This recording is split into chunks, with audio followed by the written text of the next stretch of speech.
नमस्कार बच्चों, आपका स्वागत है आईपी स्टडी के वीडियो लेक्चर्स में। आज हम नए अध्याय की शुरुआत करेंगे जिसका नाम है भाषा, लिपि, बोली और व्याकरण। इस पाठ में हम जानेंगे कि भाषा कैसे हमारी अभिव्यक्ति की शक्ति बनती है। तो चलिए पाठ की शुरुआत करते हैं। हम मनुष्य अपने भावों और विचारों को कई प्रकार से व्यक्त करते हैं। कैसे कैसे? बोलकर, लिखकर, संकेतों के माध्यम से। अपनी बात दूसरों तक पहुंचाने के माध्यम का नाम ही क्या है? भाषा है। तो जब हम अपने विचार, अपने भाव दूसरों तक पहुंचाते हैं तो उसका साधन क्या है? भाषा है। संकेत कभी कभी हमारे भावों और विचारों की अभिव्यक्ति का माध्यम बन सकते हैं। तो बोलकर और लिखकर तो हम अपने भाव और विचार व्यक्त करते ही हैं, साथ ही साथ कभी कभी हम संकेतों के सहयोग से भी अपने भाव दूसरों तक पहुंचाते हैं। लेकिन कुछ संकेतों के द्वारा कहा या समझा नहीं जा सकता, तो सारे संकेतों के माध्यम से ही आप सभी बात दूसरों तक नहीं पहुंचा सकते। इसीलिए संकेतों को भाषा नहीं माना जाता। केवल बोलकर अथवा लिखकर अपनी बात दूसरों तक पहुंचाना तथा सुनकर अथवा पढ़कर दूसरों की बात समझना ही भाषा है। तो भाषा की परिभाषा देखिए, विचारों के आदान प्रदान के सबसे सुगम साधन को भाषा कहते हैं। तो ऐसा साधन जिसके माध्यम से, जिसकी सहायता से अपने विचार और भाव दूसरों तक पहुंचाते हैं, उसे हम भाषा कहते हैं। अब जानते हैं भाषा के रूप के बारे में। भाषा के दो रूप हैं, मौखिक भाषा तथा लिखित भाषा। पहले जानते हैं मौखिक भाषा के बारे में। व्यक्ति जब ध्वनियों के माध्यम से अपने भावों या विचारों को अभिव्यक्त करता है तब वह मौखिक भाषा कहलाती है। तो जब हम बोलकर ध्वनियों के माध्यम से अपनी बात दूसरों तक पहुंचाते हैं तो वह भाषा का कौन सा रूप है? मौखिक रूप है। जैसे गाने सुनना, फोन पर आपस में बातें करना आदि। यह भाषा का अनौपचारिक रूप होता है जो स्थायी नहीं होता। मौखिक भाषा को सीखने की आवश्यकता नहीं पड़ती। हम जैसे ही बच्चा बड़ा होता है धीरे धीरे अपने परिवार से, अपने विद्यालय से, अपने वातावरण से बोलना सीख जाता है। लेकिन ये भाषा स्थायी नहीं होती। क्यों स्थायी नहीं होती? जब हम कोई बात बोल देते हैं वह बात वहीं खत्म हो जाती है, वह अस्थायी होती है। तो बातचीत और भाषण भाषा के मौखिक रूप हो सकते हैं। अब जानते हैं लिखित भाषा के बारे में। भाषा के जिस रूप में अपने भावों या विचारों की अभिव्यक्ति के लिए लिपि, चिन्हों या अक्षरों का प्रयोग किया जाता है वह लिखित भाषा कहलाती है। तो जब आप लिपि चिन्ह यानी लिखकर अपनी बात दूसरों तक पहुंचाएं या फिर अक्षरों या वर्णों का प्रयोग करें तो वह भाषा का कौन सा रूप है? लिखित रूप है। जैसे पुस्तक पढ़ना, कंप्यूटर पर कोई जानकारी पढ़ना आदि। यह भाषा का औपचारिक रूप होता है तथा स्थायी होता है। क्यों?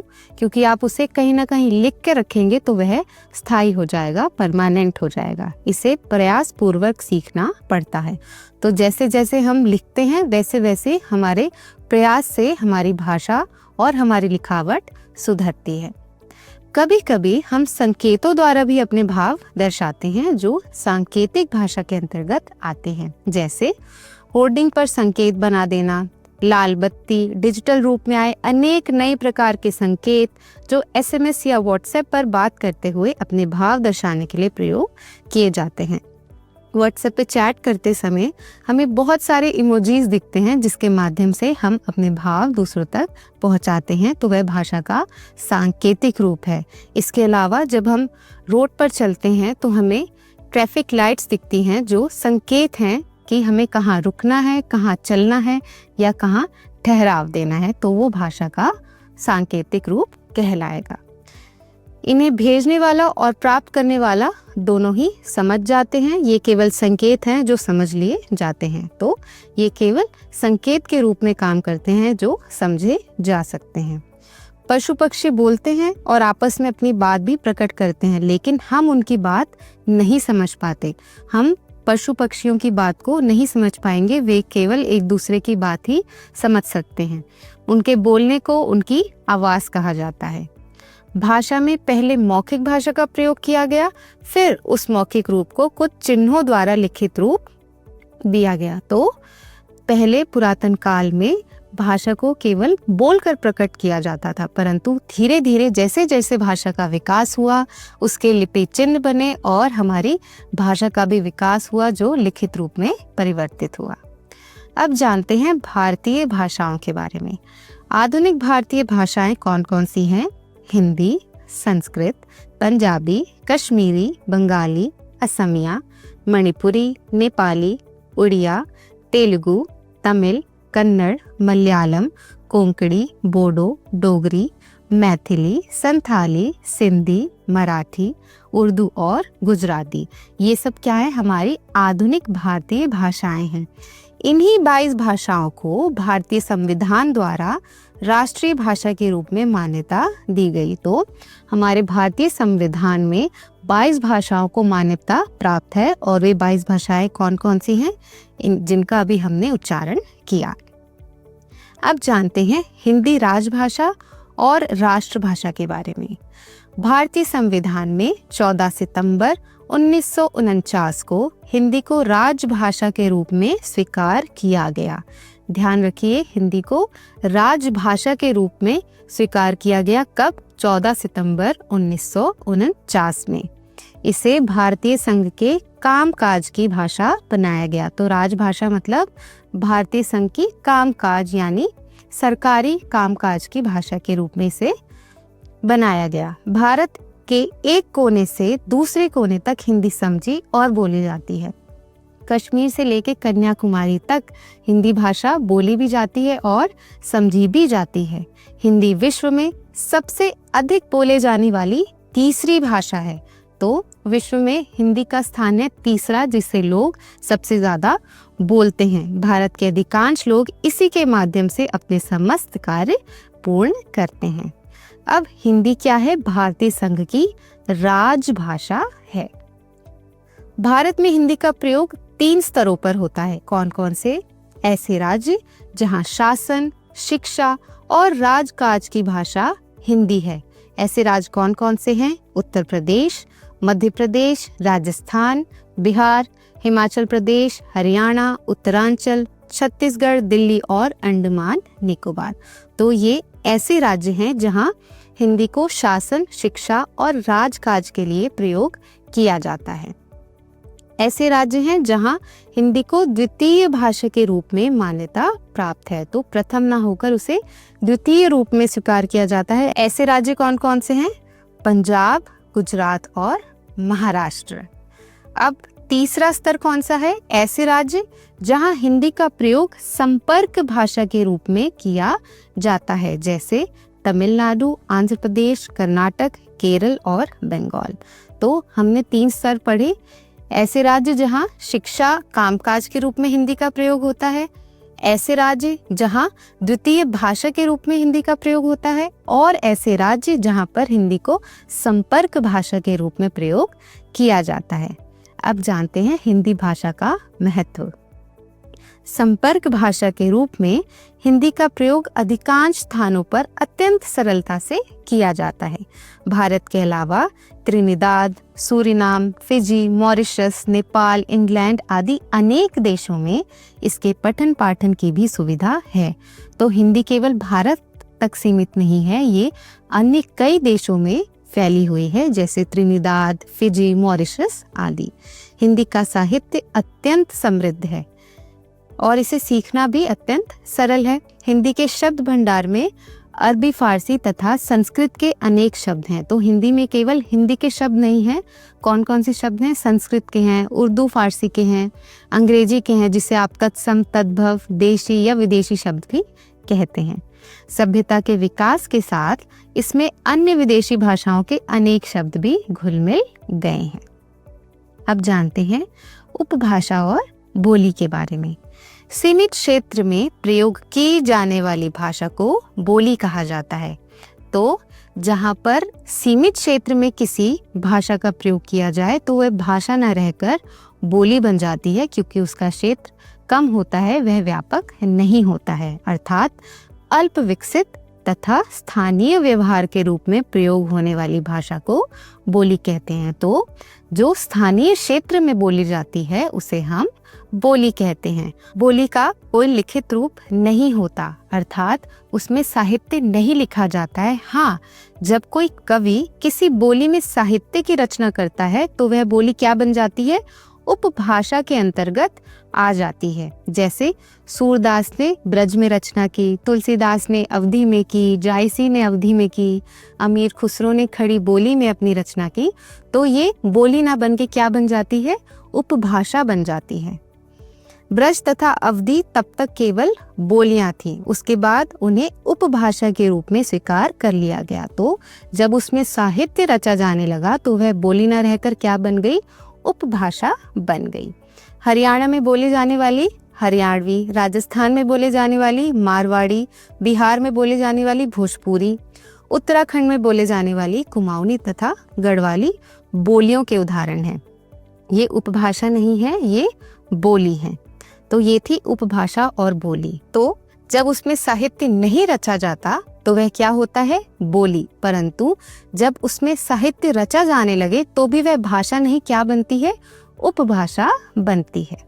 अब जानते हैं मानक भाषा के बारे में। जब किसी भाषा का प्रयोग एक बड़े क्षेत्र में किया जाता है तो उस पर क्षेत्रीय भाषाओं तथा बोलियों का भी प्रभाव पड़ता है। तो आप जानते हैं हिंदी हर जगह बोली जाती है, लेकिन क्षेत्रीय प्रभाव के कारण सबकी हिंदी में थोड़ा थोड़ा सा फर्क नजर आता है।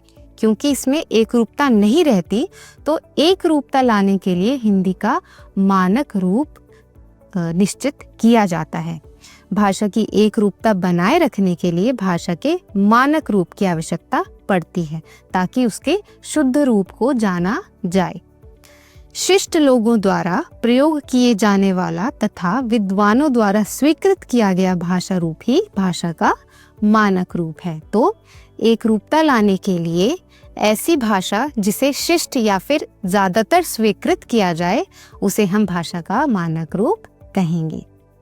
अतः भाषा के विविध रूपों में कौन सा रूप शुद्ध तथा मानक है, इसका निर्णय भाषा के मानक रूप से किया जाता है कि वह शुद्ध है या अशुद्ध है। इसका निर्णय कौन लेता है? भाषा का मानक रूप लेता है। हिंदी में कई वर्णों तथा शब्दों को दो दो रूपों में लिखा जाता है, किंतु केंद्रीय हिंदी निदेशालय भारत सरकार द्वारा स्वीकृत हिंदी के मानक वर्ण तथा वर्तनी रूप ही स्वीकार्य हैं। तो हिंदी में कई वर्णों को अलग अलग रूप से लिखा जाता है, लेकिन मानक रूप के अनुसार हिंदी की वर्तनी तथा वर्ण निश्चित किए गए हैं।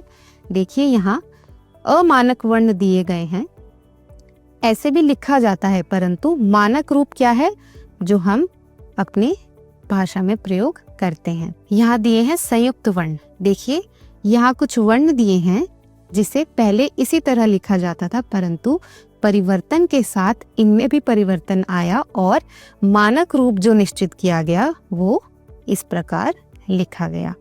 तो त अगर दो बार हो तो उसे इस तरह ना लिख के कैसे लिखा जाता है? इस प्रकार लिखा जाता है। उसके बाद ट को भी ऐसे ना लिख के हम कैसे लिखेंगे? ट के नीचे हलंत और एक ट पूर्ण। तो ये है हमारा मानक रूप। अब मानक वर्तनी संबंधी कुछ विशेष नियम भी हैं, आइए उन्हें जानते हैं। व्यंजन द्वित्व होने पर यदि ई की मात्रा का प्रयोग करना हो तो ई की मात्रा हलंत रहित व्यंजन पर लगती है। तो द्वित्व व्यंजन यानी अभी देखिए हमने इसे जाना, जैसे ये एक द्वित्व व्यंजन है जिसमें एक वर्ण आधा और दूसरा वर्ण पूरा होगा और दोनों ही वर्ण समान होंगे, वो द्वित्व व्यंजन कहलाएंगे। अब द्वित्व व्यंजन में यदि ई की मात्रा लगानी हो तो आपको क्या करना है? उस ई की मात्रा आप कहाँ लगाएंगे? हलंत रहित व्यंजन पर। तो यदि आपको मिट्टियाँ या पट्टियाँ लिखना है तो देखिए यहाँ हलंत रहित व्यंजन पर ई की मात्रा लिखी गई है। तो ये था पहला नियम। दूसरा नियम देखिए, संयुक्त क्रियाएं पृथक लिखी जाएंगी, जैसे पढ़ रहा है। अब संयुक्त क्रिया है, इसमें सहायक क्रिया दी हुई है, तो आपको इसे एक साथ न लिखकर इसे अलग अलग लिखना है। पंचमाक्षर के स्थान पर अनुस्वार का ही प्रयोग किया जाना चाहिए। तो पहले लोग क्या करते थे? पंचमाक्षर का प्रयोग करते थे। और देखिए जैसे गंगा अगर शब्द है तो पंचमाक्षर ही प्रयोग किया जाता था, परंतु मानक रूप के अनुसार गंगा अनुस्वार के साथ लिखा जाता है। तो मानक रूप हो गया इस तरह। जैसे गंगा के स्थान पर गंगा, चंचल के स्थान पर अनुस्वार चंचल, ना कि हमारा इ वर्ण। क्रिया विशेषण अव्यय आदि में य और व की जगह स्वरात्मक प्रयोग ही किया जाना चाहिए। जैसे गई, कुछ लोग ई के स्थान पर य पे बड़ी ई की मात्रा लगाते हैं, ये मानक रूप नहीं है। ग के साथ स्वर ही लगेगा और हम उसे ई के रूप में लिखेंगे। नई, तो हम इसे न ई लिखेंगे, स्वर के साथ लिखेंगे। हुआ को हुआ लिखेंगे, यानी यहाँ पर भी व का ना प्रयोग करके आ का प्रयोग होगा। कुछ शब्दों के दो दो रूप मान्य हैं। कौन कौन से? जैसे गर्दन, तो आप इसे र के साथ भी लिख सकते हैं या फिर आप इसे रेव की मात्रा के रूप में भी लिख सकते हैं। वैसे ही बर्तन, तो आप र भी लिख सकते हैं या फिर र के स्थान पर रेव की मात्रा का प्रयोग भी कर सकते हैं। तो ये थे मानक रूप और मानक रूप के नियम। अब जानते हैं लिपि के बारे में। मौखिक भाषा को स्थायी रूप देने के लिए भाषा के लिखित रूप का विकास हुआ। अब मौखिक रूप को लिखित रूप देने के लिए कुछ चिन्हों को निर्धारित किया गया, उन्हीं चिन्हों को हम लिपि कहते हैं। तो व्यवहारिक ध्वनियों को लिखित रूप में प्रकट करने के लिए निश्चित किए गए चिन्हों को हम लिपि कहते हैं। हिंदी, मराठी, नेपाली, संस्कृत भाषाएं देवनागरी लिपि में लिखी जाती हैं। देवनागरी का विकास किससे हुआ है? ब्राह्मी लिपि से, जो सम्राट अशोक के समय में लिखी जाती थी। भाषाओं की भांति लिपियां भी अनेक प्रकार की हैं। आइए जानते हैं लिपियों के बारे में। हिंदी, संस्कृत, मराठी, नेपाली, इन सभी की लिपि क्या है? देवनागरी है। अंग्रेजी की रोमन, उर्दू की फारसी, पंजाबी की गुरुमुखी। ये थी लिपियां। हर एक भाषा की अपनी अलग अलग लिपि होती है। अब जानते हैं भाषा और व्याकरण के बारे में। प्रत्येक भाषा के कुछ नियम होते हैं। भाषा के शुद्ध ज्ञान के लिए इन नियमों की जानकारी होना तथा इनका पालन करना आवश्यक होता है। तो हर भाषा को लिखने के लिए, उसको शुद्ध रूप से लिखने के लिए कुछ नियम बनाए गए हैं जिनका पालन करना आवश्यक है। व्याकरण हम इन नियमों की जानकारी प्रदान करता है। तो व्याकरण क्या करता है? हमें इन्हीं नियमों की जानकारी देता है ताकि हम अपनी भाषा को शुद्ध रूप में बोल सकें और लिख सकें। व्याकरण का अर्थ जानते हैं। व्याकरण का शब्दार्थ है विश्लेषण। यह शब्द क्री धातु में क्रमशः वि और आ उपसर्ग जोड़कर तथा अन प्रत्यय लगाकर वि जमा आ जमा क्री जमा अन लगाने पर बना है। व्याकरण का अर्थ क्या है? व्याकृति अर्थात आकृति का विश्लेषण। यह भाषा का शरीर विज्ञान है, भाषा का वैज्ञानिक रूप है। इसे शब्द विद्या या पद विद्या भी कहते हैं। इस प्रकार जो विद्या भाषा के स्वरूप का विश्लेषण अर्थात उसकी शुद्धता, निर्माण विधि आदि का ज्ञान देता है, उसे हम व्याकरण कहते हैं। तो व्याकरण की परिभाषा देखिए। व्याकरण क्या है? वह शास्त्र है जिसकी सहायता से हम भाषा को शुद्ध पढ़ने, लिखने तथा बोलने का ज्ञान प्राप्त करते हैं। यदि व्याकरण नहीं होगा तो हमारी भाषा अशुद्ध हो सकती है। तो शुद्ध रूप जानने के लिए, शुद्ध रूप लिखने के लिए हमें व्याकरण की आवश्यकता पड़ती है। अब जानते हैं साहित्य के बारे में। हिंदी साहित्य के अनुसार ज्ञान के संचित कोश को साहित्य कहते हैं। तो साहित्य क्या है? हमारे ज्ञान का संचित कोश है और हमारा हिंदी साहित्य बहुत ही समृद्ध है। इसमें अनेक कवि हुए, लेखक हुए, उपन्यासकार हुए, जिन्होंने बहुत सी कहानियाँ या बहुत सी रचनाएं रची, जिससे हमारा हिंदी साहित्य बहुत समृद्ध हुआ। जो समाज के हित में कार्य करे वही साहित्य है। साहित्य दो प्रकार के हैं, गद्य साहित्य और पद्य साहित्य। पहले जानते हैं गद्य साहित्य के बारे में। गद्य साहित्य में लेखक अपने विचारों को बोलचाल की भाषा में व्यवस्थित रूप से व्यक्त करता है। गद्य की अनेक विधाएं हैं, कहानी, नाटक, उपन्यास, एकांकी, जीवनी, संस्मरण, पत्र, आत्मकथा आदि। तो गद्य क्या है? जिसमें लेखक अपने विचार, बोलचाल, जो भाषा या बोलचाल का प्रयोग हम आपस में करते हैं, वह उसी का प्रयोग अपनी रचनाओं में करता है।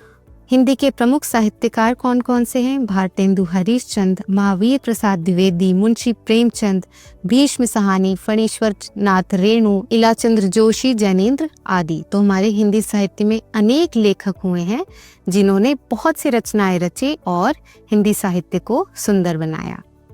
अब जानते हैं पद्य साहित्य के बारे में। जब कवि अपने भावों को काव्य रूप में प्रस्तुत करता है तो उसे हम पद्य साहित्य कहते हैं। तो जो कविताएं आप पढ़ते हैं वह साहित्य का पद्य रूप है। हिंदी के प्रमुख कवि हैं कबीरदास, सूरदास, तुलसीदास, रहीम, अमीर खुसरो, जयशंकर प्रसाद, निराला आदि। तो इन सभी ने अपनी कविताओं से हिंदी साहित्य को आगे बढ़ाया। तो ये था हमारा हिंदी साहित्य। अब जानते हैं भाषा के अंग के बारे में। प्रत्येक भाषा के 3 अनिवार्य अंग होते हैं। कौन कौन से? वर्ण, शब्द तथा वाक्य।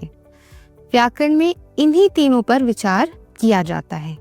पहला है वर्ण विचार। तो वर्ण विचार में हम क्या क्या पढ़ते हैं? वर्णों के, अक्षरों के रूप के बारे में, स्वर तथा व्यंजन के बारे में हम जानकारी प्राप्त करते हैं। वहीं शब्द विचार में हम क्या पढ़ते हैं?